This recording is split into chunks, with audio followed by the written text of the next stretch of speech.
Aholini salomatligini asrash, tibbiy xizmatlar sifatini oshirish va zamonaviy texnologiyalarning sohaga keng joriy etish mamlakatimizda amalga oshirilayotgan islohotlarning ustuvor yo'nalishlaridan biriga aylandi. Bu borada yaratilayotgan zamonaviy tibbiy muassasalar, zamonaviy uskunalar bilan ta'minlanayotgan shifoxonalar va malakali mutaxassislar uchun yaratilayotgan sharoitlar o'zining amaliy samarasini bermoqda. Jizzax viloyati ko'p tarmoqli tibbiyot markazida ham ana shu e'tibor va islohotlar samarasi yaqqol namoyon bo'lmoqda. Ayniqsa markaz rahbarining tashabbuskorligi, soha mutaxassislarining izlanishi va fidokorona mehnati natijasida aholiga yuqori texnologik tibbiy xizmat ko'rsatish imkoniyatlari tobora kengaymoqda. 2026-yil 3-iyundan markaz yangi binoda faoliyat boshladi. Bu borada zamonaviy poliklinika, qabul bo'limi, to'liq avtomatlashtirilgan laboratoriya va simulятsion markaz ishga tushirildi. Tibbiy xizmatlar Dimet tizimi orqali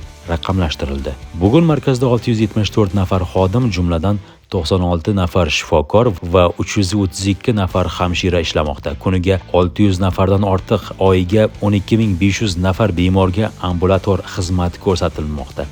270 o'rinli statsionarda 1179 nafar bemor davolanmoqda. Markazda transplantologiya, kardioxirurgiya, qon tomir xirurgiyasi va intervension kardiologiya kabi yangi yo'nalishlar yo'lga qo'yildi. Viloyatda ilk bor 9 ta jigar, 2 ta buyrak transplantatsiyasi, 17 ta ochiq yurak operatsiyasi va 1 ta traxeoplastika amaliyoti bajarildi. Bundan tashqari murakkab yuqori texnologik urologik va travmatologik amaliyotlar yo'lga qo'yildi. Mobil angiograf va koronarografiya uskunalari yordamida har kuni o'nlab bemorlarga yuqori texnologik tibbiy yordam, jumladan stentlash amaliyotlari ko'rsatilmoqda. Kelgusida har oyda 10 tadan ortiq transplantatsiya, 50 dan ortiq ochiq yurak operatsiyasi va 100 dan ortiq koronar stentlash amaliyoti amalga oshirish rejalashtirilmoqda.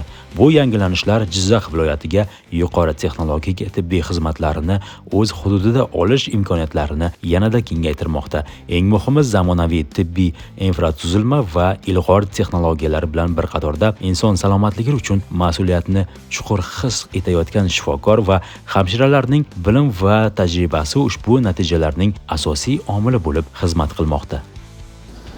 Jizzax viloyat ko'p tarmoqli tibbiyot markazi Jizzax shahrining markazida joylashgan bo'lib, bu 270 o'rinlik o'ringa ega bo'lib, hozirgi kunda Jizzax viloyat ko'p tarmoqli tibbiyot markazida respublika darajasida eng yuqori texnologiyalik amaliyotlar, aorta koronar shuntlash amaliyoti, jigar va buyrak transplantatsiya amaliyotlari, bosh miyada bo'ladigan har xil o'zgarishlar, neyroxirurgik, urologik, ginekologik, xirurgik, otorinolaringologik operatsiyalarning barchasi, yurak qon tomirlarida koronarografiya, stentlash amaliyotlarini barchasi o'tkazilmoqda. Bu hurmatli prezidentimizning tashabbuslari bilan Jizzax viloyat ko'p tarmoqli tibbiyot markazini kelajakda referens markazga aylantirishdan maqsadim shundaki, aholiga yanada yaqinroq va aholiga yanada qulayliklar yaratish maqsadida bu markaz tashkil etilgan.